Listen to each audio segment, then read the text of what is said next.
नमः शिवाय। आइए भक्तों, सुनते हैं महाशिव पुराण में वर्णित महाशिवरात्रि व्रत की पावन कथा। प्रेम से बोलो भोलेनाथ की जय।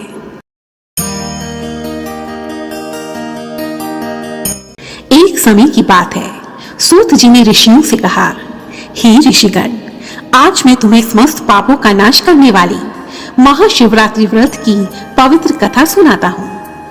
प्राचीन समय की बात है, किसी वन में गुरु ध्रुव नाम का एक शिकारी रहता था।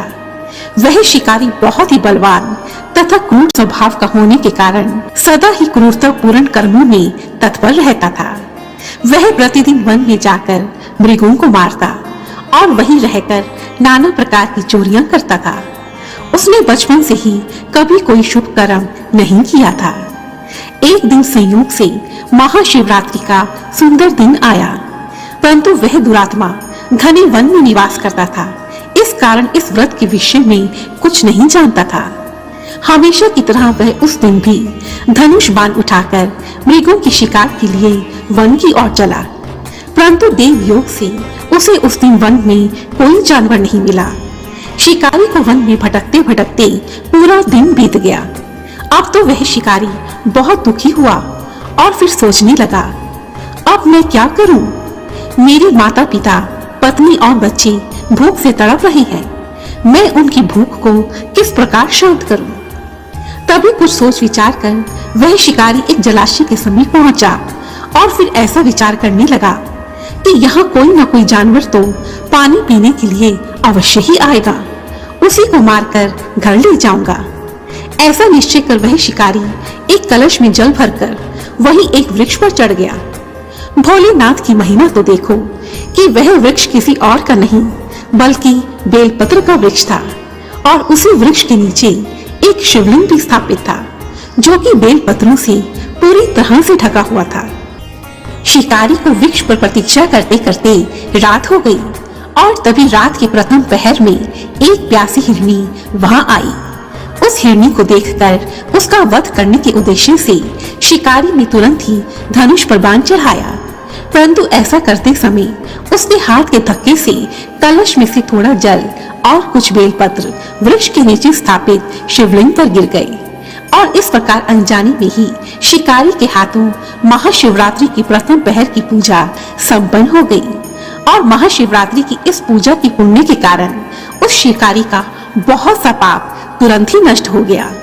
पत्तों की खड़खड़ाहट सुनकर हिरनी ने ऊपर की ओर देखा और वह शिकारी को देखकर वह भय से कांपने लगी और शिकारी से बोली, हे शिकारी, मेरे मांस से तुम्हारे परिवार का पेट भरेगा।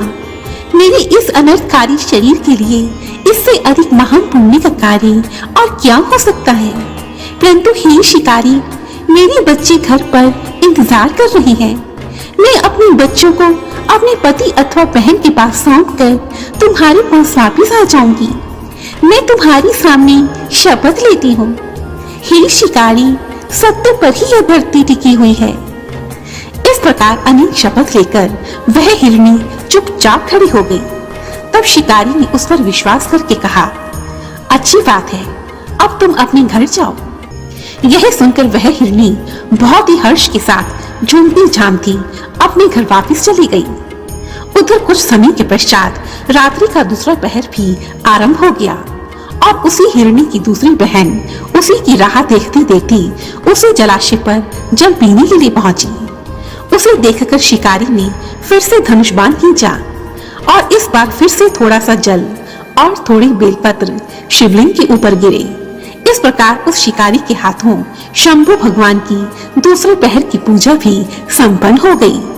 यह हिरनी भी शिकारी को देखकर भय से कांपने लगी और शिकारी से प्रार्थना करने लगी, हे शिकारी, मेरा यह शरीर धन्य हो गया जो यह तुम्हारी भूख मिटाने के काम आएगा, परंतु मेरे छोटे छोटे बच्चे घर पर अकेले हैं, इसलिए मैं उन्हें अपने स्वामी को सौंपकर तुम्हारे पास वापिस आ जाऊंगी। उस हिरनी के बार बार गिड़गिड़ाने पर शिकारी ने कहा, ठीक है, पर जल्दी वापिस आना।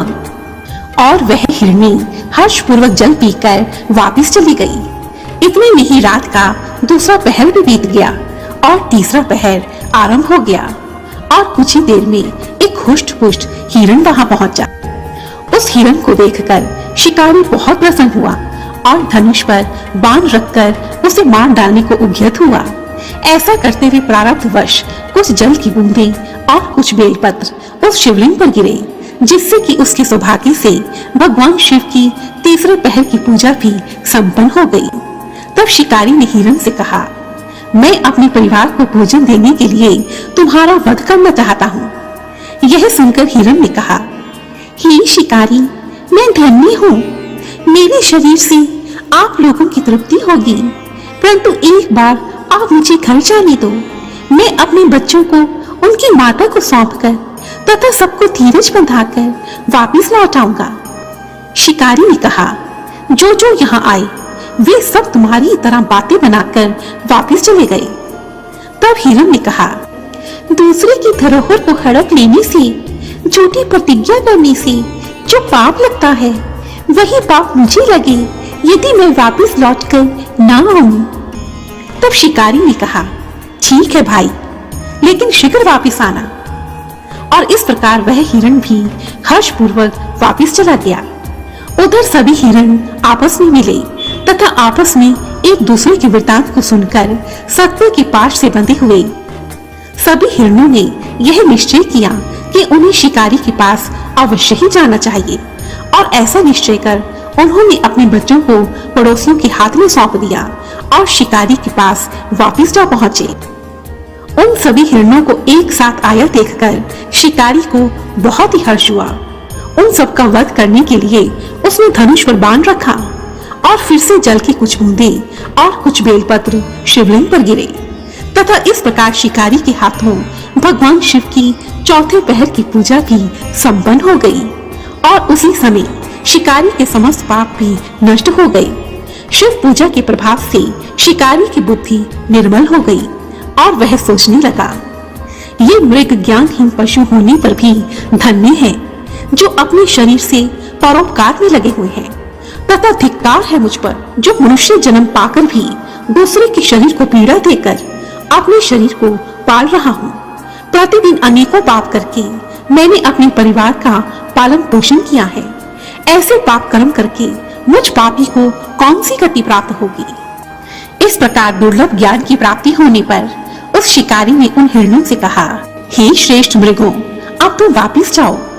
शिकारी के ऐसा कहते ही भगवान शंकर उस पर अति प्रसन्न हो गए तथा तत्काल ही उसके समक्ष प्रकट हो गए।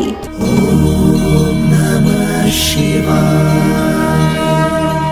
ओम नमः शिवाय। और बहुत ही मधुर वाणी में बोले, हे व्याध, मैं तुमसे अति प्रसन्न हूँ, तुम मुझसे कोई वर मांगो। वह शिकारी भगवान शिव के उस रूप को देखकर उनके चरणों में गिर पड़ा। उसके इस भाव को देखकर भगवान शिव बहुत प्रसन्न हुए और बोले, हे शिकारी, मैं तुम्हें गुह नाम प्रदान करता हूँ। सुनो शिकारी, आज से तुम श्रृंगेश्वरपुर में उत्तम राजधानी का आश्रय लेकर दिव्य भोगों का उपभोग करो। देवता भी तुम्हारी प्रशंसा करेंगे।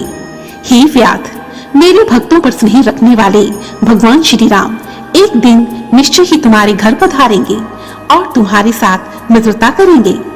मेरी सेवा में मन लगाकर तुम दुर्लभ मोक्ष को प्राप्त करोगे। ऐसा वर प्रदान कर देवों के देव महादेव वहां से अदृश्य हो गए। वे सभी हिरण भी भगवान शंकर के दिव्य दर्शन पाकर मृग योनि से मुक्त हो गए तथा दिव्य देह धारण कर विमान पर बैठकर दिव्य धाम को चले गए। वह शिकारी भी उस दिन से दिव्य भोगों का उपभोग करता हुआ अपनी राजधानी में रहने लगा।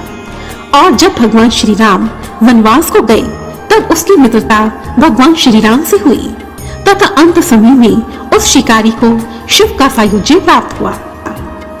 अंत में सूत जी कहने लगे, हे ऋषिगण, इस प्रकार अनजाने में की गई महाशिवरात्रि की पूजा से उस शिकारी को मोक्ष की प्राप्ति हुई।